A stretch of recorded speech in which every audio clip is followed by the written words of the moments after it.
So here it is, guys. It's a 1992 John Deere 322 that I bought with an incomplete power flow bagging system, 50-inch mowing deck, and the hydraulic rototiller.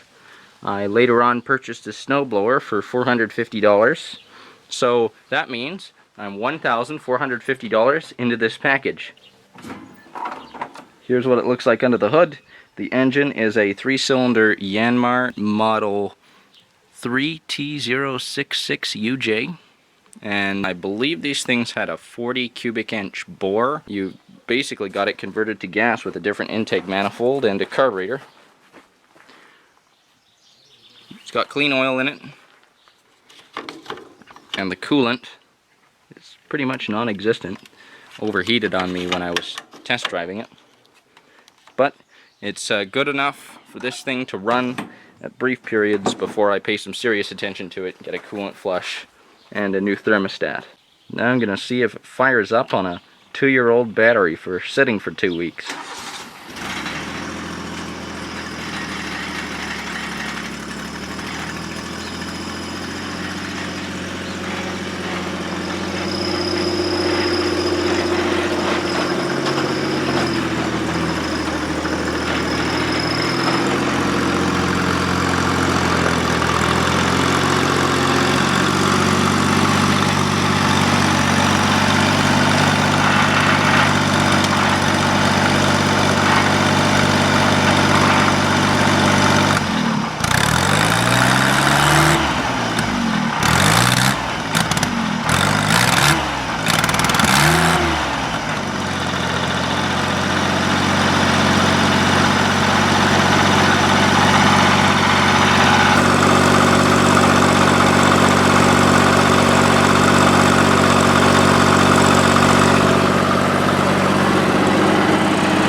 As you saw, this tractor starts up, runs, drives, cuts. Basically, there's only a few minor hampering things that are preventing this from being reliable. The biggest thing it needs is cooling system maintenance. The engine smokes a little when it's first running, when it's first cold started like that, and also when it's cold you can see it smoke on high throttle manipulations. The oil looks good. The air filter looks to be about 2/3 of the way through its life, although I haven't checked it. That's just according to the vacuum gauge.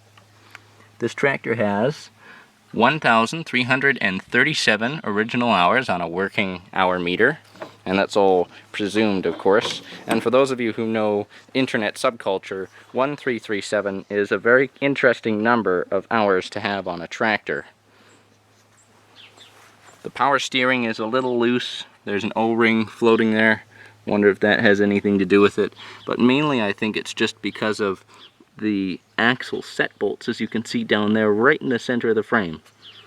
They might be causing trouble. The hydraulics leak a little. I haven't seen any visible fluid leaks, but when you leave this thing sit for long, the mowing deck will automatically weep down. So there's some pressure lost there. Here on the rear you can see the PTO, the draft arms for the tiller. Hopefully I have all the hardware required to mount that tiller.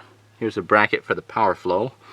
Your sight glass is indicating that there's very little fluid in the hydraulic system. At least that's what I think. I've never owned one of these Deeres before.